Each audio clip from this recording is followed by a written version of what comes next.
Alléluia. Merci Seigneur, que Dieu vous bénisse dans le nom précieux de notre Sauveur Jésus-Christ, le merveilleux, le tout-puissant, l'extraordinaire, le fidèle, le véritable, en qui nous avons placé notre foi et notre confiance.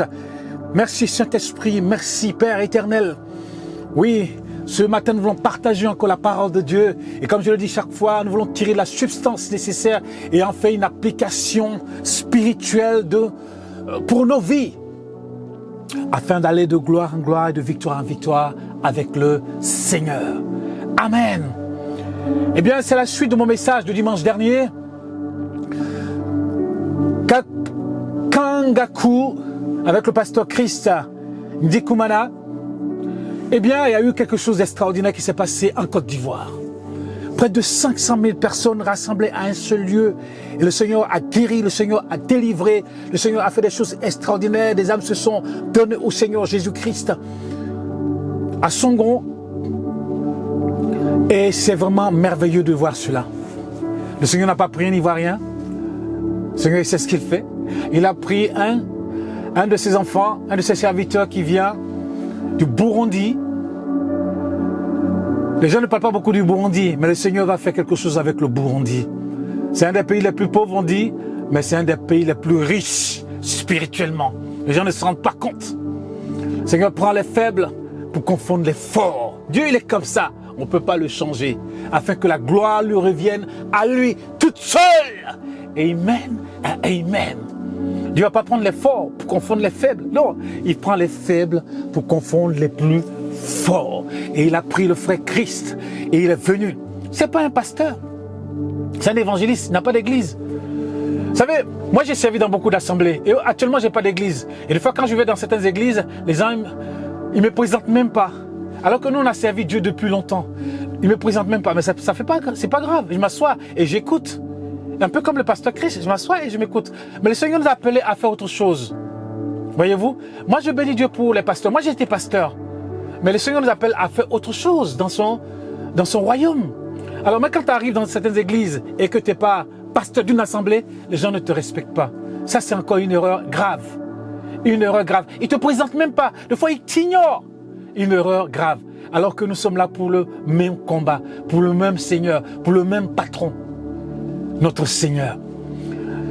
Quand tu dis aux gens, ben, pour le moment, j'ai pas d'assemblée, le Seigneur m'appelle à faire autre chose, à enseigner dans les églises, à aider les pasteurs. Parce que moi, j'ai servi partout. J'ai servi avec les Africains, j'ai servi avec les Antillais, j'ai servi avec les Européens. Donc, j'ai une connaissance par rapport au service de Dieu.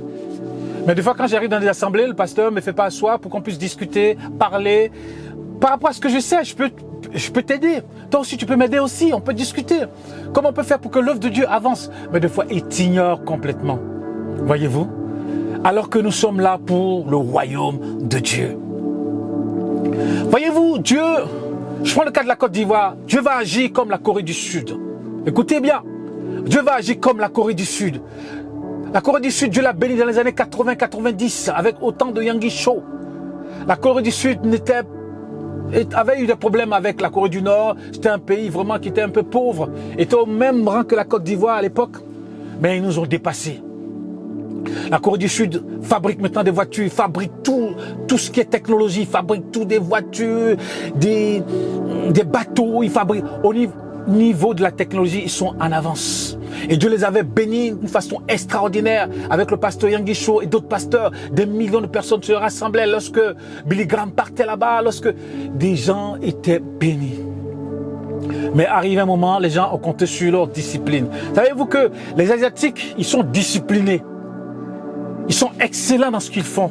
Les gens ont compté sur leur discipline, sur l'excellence de ce qu'ils font. Et après, ils ont commencé à compter sur eux-mêmes. Alors que nous voulons compter sur le Saint-Esprit, que eh bien, les pays africains comme la Côte d'Ivoire, qu'on ne fasse pas les mêmes erreurs comme la Corée du Sud. Aujourd'hui, les chrétiens maintenant, ils ne s'intéressent plus à l'œuvre de Dieu. Les jeunes maintenant, ils ne veulent plus se marier. Certains même veulent quitter le pays et partir aux États-Unis, partir ailleurs.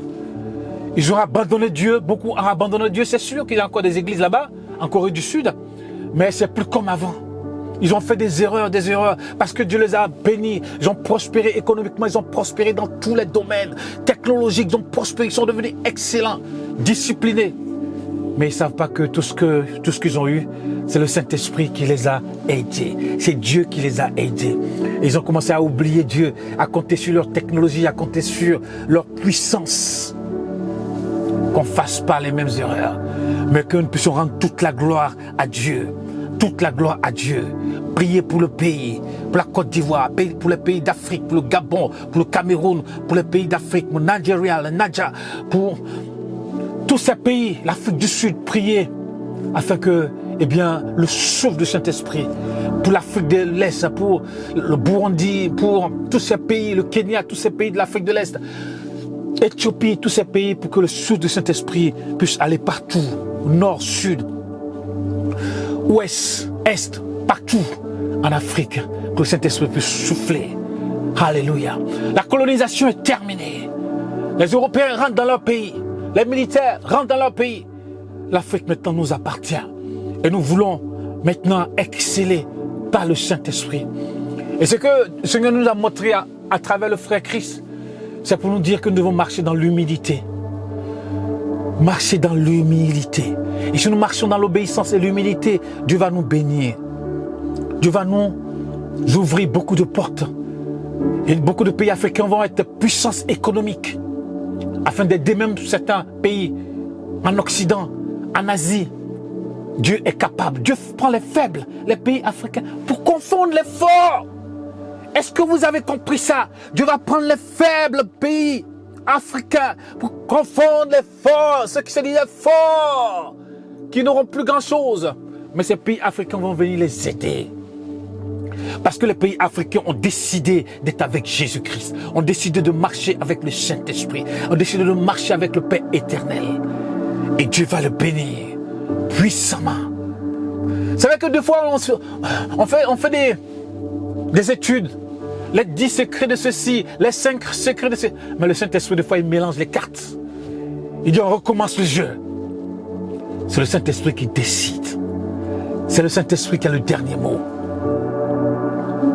Dieu, il dit, arrêtez, arrêtez, arrêtez, c'est fini. On recommence tout. Vous avez pensé que vous avez compris le jeu, mais arrêtez. C'est moi le patron. Jésus dit, c'est moi le patron. Le Saint-Esprit dit, c'est moi le patron. Et je sais ce que je vais faire avec vous. Comme disait Jérémie au peuple de Dieu, je sais ce que je vais faire avec vous. J'ai un plan de bonheur, de grâce, d'amour pour vous. Et non un plan de malheur. Dieu a un plan merveilleux pour nous. Dieu a un plan puissant pour nous. Il est merveilleux, il n'a pas changé. Il est le même hier, aujourd'hui et éternellement. Les pasteurs doivent marcher dans l'humilité. Moi, il a fallu que je passe par là pour comprendre. Vous savez, avant, quand j'étais dans les églises, tout allait bien, on n'écoute plus le Saint-Esprit de foi. Parce qu'on se sent fort, on se dit vraiment, l'église va de l'avant, les gens... Mais des fois, c'est une erreur. Certains pasteurs même se font adorer par les chrétiens. C'est une erreur grave. Parce que ça vient de notre culture. Parce qu'avant, il y avait des rois. Les gens adoraient les rois. Et les gens viennent à l'église, ils adorent les pasteurs. On n'adore pas un homme, mais on adore Dieu en esprit et en vérité. Avant, on était dans l'église, puisqu'on servait, on pensait que les autres ne valaient rien. Parce qu'on était une grande église et tout ça. Mais ça, c'est une erreur. Il a fallu que j'ai plus d'assemblée, que le Seigneur m'appelle à faire autre chose pour comprendre. Et des fois, quand on te dit, ton assemblée est où? Parce que les chrétiens pensent toujours que tu dois avoir une église pour qu'ils te respectent. Le pasteur Christ n'a pas d'église. Il va à l'église, il s'assoit, le pasteur prêche, et après il rentre chez lui. Mais quand il fait ses croisades, c'est des milliers de personnes. Parce qu'il marche dans l'humilité. Alléluia. Alléluia. Servir Dieu, c'est pas simplement avoir une assemblée, une église. Les disciples n'avaient pas d'assemblée. Mais ils ont servi Dieu jusqu'à ce que l'évangile arrive jusqu'à nous. Nous prions pour les pasteurs actuellement qui sont en service dans les églises, afin que Dieu les bénisse. Parce que servir Dieu dans une église, être pasteur, c'est pas facile. Tous les problèmes des chrétiens sont sur toi. Tu dois prier, jeûner, enseigner, tout ce que... La parole de Dieu, enseigner. C'est pas facile, c'est vrai. Mais servir Dieu, c'est pas simplement être pasteur d'une assemblée. Dieu peut t'appeler à être évangéliste, à aller évangéliser partout, à être missionnaire, à aller partout, à aller partout. Et peut-être que dans la tête des chrétiens, Il faut que ça change. Il faut que ça évolue. Amen. Alors le titre de mon message aujourd'hui, c'est comment conserver la guérison et la délivrance. Comment conserver la guérison et la délivrance. Ces temps sont venus à l'évangélisation Kanguka avec le pasteur Chris. Ils ont été libérés, ils ont été guéris, ils ont été délivrés. Et ça c'est merveilleux. Ça c'est glorieux. Mais comment conserver sa guérison et sa délivrance? Il ne suffit pas d'être guéri. Oh, je suis guéri. Alléluia. J'avais le diabète. J'étais paralytique. J'avais telle maladie. Toutes les maladies que vous pouvez. Que ce soit une maladie physique. Eh bien, Dieu guérissait. Dieu a guéri. Psychique, tout ce que vous voulez. Dieu a guéri. Et comment conserver sa guérison? Et comment conserver les gens qui étaient possédés? Ils ont été libérés. Libérés dans le nom puissant de Jésus. Guéris dans le nom puissant de Jésus. Oui, c'est Dieu qui opère à travers le Saint-Esprit. Dieu a donné un don de guérison à son serviteur. Et par sa bouche, quand il proclame le nom de Jésus, eh bien, Dieu guérit. Et lorsque, eh bien, il impose les mains, les gens sont guéris par sa présence. Lorsqu'il proclame la parole dans le nom de Jésus-Christ, eh bien, les gens sont guéris. Les gens sont guéris. Le miracle de Dieu est opéré par le Saint-Esprit. Parce que le pasteur lui-même ne peut même pas guérir une mouche. C'est le Saint-Esprit qui guérit. Le Saint-Esprit, la présence du Saint-Esprit guérit. Alléluia. Depuis la Pentecôte, le Saint-Esprit est là. Et le Saint-Esprit touche, il guérit, il transforme les vies, il change. Alléluia. Oh, c'est merveilleux. Et c'est glorieux. Et nous allons prendre la parole de Dieu. Ici, dans la Bible, dans l'évangile de Jean au chapitre 5, verset 14, il a dit, depuis Jésus le trouva dans le temple et lui dit, voici, tu as été guéri, ne pêche plus, de peur qu'il ne t'arrive quelque chose de pire. C'est un infirme qui a été guéri, c'était à Jérusalem, c'était à une fête des Juifs. Jésus est venu à Jérusalem et à la porte des brebis, eh bien, il y avait une piscine, Bethesda. Eh bien, de temps en temps, eh bien, un ange descendait. Oui, un ange descendait. N'est-ce pas extraordinaire le service des anges? Un ange descendait et il remuait l'eau de la piscine. Et lorsqu'il remuait l'eau de la piscine, quelqu'un tombait dans l'eau et la personne était guérie. Oui, aujourd'hui, un ange peut descendre et toucher même une personne et la personne est guérie. Un ange peut descendre et toucher même la terre où les gens sont rassemblés et beaucoup de gens sont guéris. Un ange peut descendre et même souffler sur l'air où les gens sont rassemblés et beaucoup sont guéris et libérés. Il a dit qu'un ange descendait et il touchait l'eau, il remuait l'eau et il suffit qu'il y ait une personne qui tombe dans l'eau et la personne est guérie. Il y avait des paralytiques qui étaient à cet endroit, des infirmes, des aveugles qui étaient là. Et ce jour, Jésus va aller vers cet endroit et trouvera un infirme qui est là. Et Jésus savait que cette personne, ça fait 38 ans que cette personne était là. La personne ne pouvait pas tomber dans l'eau pour qu'elle soit guérie. Jésus va lui poser la question, veux-tu être guéri? Il a dit oui. Et la personne, Jésus va lui dire, bien, lève-toi, marche, prends ton lit et pars. Au même instant, guéri. In the name of Jesus. Enfin, c'est moi qui le dis. Jésus ne dit pas in the name of Jesus parce que lui-même il est là. C'est plus un ange, c'est lui-même qui est là. Jésus ordonne et le corps obéit. Jésus ordonne au malade d'être guéri. Le maître lui-même, le créateur lui-même est là. Celui qui a créé le corps lui-même est là. C'est plus un ange qui descend. Il dit, prends ton lit et marche. Le malade, un coup, il se lève, il prend son lit et marche. Tout son corps, il a la santé et il s'en va. Les pharisiens lui demandent, mais qui t'a guéri? Mais il n'est pas bon de transporter ton lit pendant le jour du Shabbat. Il a dit, mais celui qui m'a guéri m'a dit, prends ton lit et marche. Mais je ne le connais pas. Et Jésus va le trouver, ce monsieur-là qui a été guéri dans le temple. Jésus va lui dire, Jésus le trouva dans le temple et lui dit, voici, tu as été guéri. Jésus va lui dire, ne pêche plus, ne pratique plus le péché. Il dit, ne pêche plus. Ça veut dire, ne pratique plus le péché. Ne va plus voir les marabouts. Ne pratique plus l'adultère. Ne pratique plus la fornication. Ne fais plus le mal, la méchanceté. Ne pratique plus le péché. De peur, le Seigneur dit, de peur qu'il ne t'arrive quelque chose de pire. Parce que tu viens d'être guéri. Et vous venez d'être guéri en Jésus-Christ. Beaucoup ont été guéris. Et comment conserver votre guérison? La même chose comme cet infirme. Le Seigneur lui dit, ne pêche plus, ne pratique plus le péché, ne va plus voir les sorciers, ne va plus voir les marabouts, ne va plus faire des sacrifices au village, ne fais plus ceci, ne fais plus la méchanceté et toutes ces choses, les calomnies, toutes ces choses, le mensonge, toutes ces choses, ne pêche plus. L'adultère, ne pêche plus. La fornication, toutes sortes d'impuretés, de vices, ne pêche plus. Afin que quelque chose de pire ne t'arrive. Mais marche dans les voies de Dieu. Marche dans l'obéissance. Marche dans la paix avec Dieu. Suis le Seigneur. Applique la parole de Dieu à ta vie. Sois un homme bon, une femme de Dieu.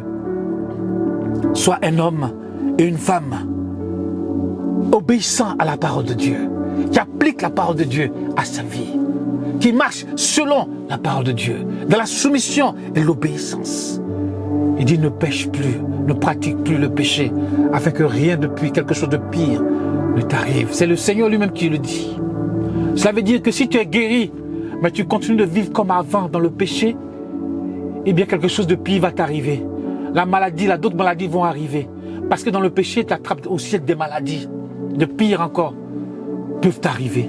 Donc si tu veux conserver, n'est-ce pas, ta guérison, marche avec le Seigneur. D'autres ont été délivrés, ont été libérés en Jésus-Christ. Délivrés, les démons sont partis. La Bible dit que lorsque les démons partent, ils partent dans les lieux arides. Et quand ils ne trouvent pas d'endroit où se mettre, eh bien, ils reviennent voir si la maison... On va voir dans Matthieu 12, verset 45. Matthieu 12, verset 45. Matthieu 12, verset 45. Hallelujah. Jesus' name. Praise the Lord. Verset 45. Il a dit ici, il s'en va. Ce sont les démons, le démon. Et il prend avec lui 7 autres esprits plus méchants que lui. Ils entrent dans la maison, s'y établissent, et la dernière condition de cet homme est pire que la première. Il en sera de même pour cette génération méchante. Lorsque les démons s'en vont, eh bien, ils veulent se reposer dans un autre corps, ou ils vont dans les lieux arides. Eh bien, s'ils ne trouvent pas, ils reviennent, n'est-ce pas, dans le corps, n'est-ce pas? Il dit ici au verset 44, alors il dit, le démon dit, je retournerai dans ma maison d'où je suis sorti. Et quand il arrive, il la trouve vide, balayée et ornée. Et si la maison n'est pas habitée par le Saint-Esprit, si tu as été délivré, mais tu n'es pas habité par le Saint-Esprit, la maison a été décorée par les choses de la vie, ornée par simplement les choses de la vie, voyez-vous. Mais si le Saint-Esprit n'habite pas en toi, le démon peut revenir. Et si tu ne marches pas selon la parole de Dieu, le démon peut revenir. Et peut aller chercher encore 7 démons plus méchants encore pour venir. Et ta condition devient pire, comme le dit la parole de Dieu. Et comment conserver ta délivrance? C'est en marchant selon la parole de Dieu. Laisse le Saint-Esprit faire son œuvre en toi, de transformation, de changement en toi. Et Dieu te bénira. Et les démons ne pourront plus revenir. Parce que si tu deviens le temple du Saint-Esprit, tu deviens la demeure du Saint-Esprit, aucun démon ne peut revenir en toi. Tu deviens la demeure de Dieu. Alléluia. Et là, tu vas conserver ta délivrance pour longtemps. Tu vas conserver ta guérison en Jésus-Christ. Dieu est bon et Dieu est merveilleux. Conservez votre guérison. Après, ne vais pas dire, puisque tu as commencé à vivre n'importe comment, pasteur, comment se fait-il que j'ai été guéri, mais encore je suis malade, ceci, cela. Pasteur, j'ai été délivré. Pourquoi encore les démons me fatiguent? Mais c'est à cause de toi-même. Mais si tu ne veux pas vivre cela, eh bien marche selon la parole de Dieu. Demande au Saint-Esprit de t'enseigner, demande au Saint-Esprit de t'aider à avancer avec Dieu, à te consacrer avec Dieu, de marcher avec Dieu, à suivre le Seigneur, à suivre sa parole, à mettre sa parole en pratique. Et Dieu te bénira au nom puissant de Jésus. Tu dois conserver ta guérison et conserver ta délivrance en Jésus-Christ. Amen. Que Dieu vous bénisse là où vous êtes. Dieu vous a guéri, Dieu vous a délivré. Eh bien, nous prions pour vous, afin que Dieu vous bénisse encore en abondance. Bénisse votre famille, bénisse votre pays, bénisse votre région, bénisse vos enfants. Que son nom soit glorifié. In the name of Jesus, we pray. Dieu te bénisse mon frère, Dieu te bénisse ma soeur. Sois guéri et sois délivré dans le nom puissant de Jésus-Christ. Maladie, pas au nom de Jésus. Démon, pas au nom de Jésus. Amen et amen.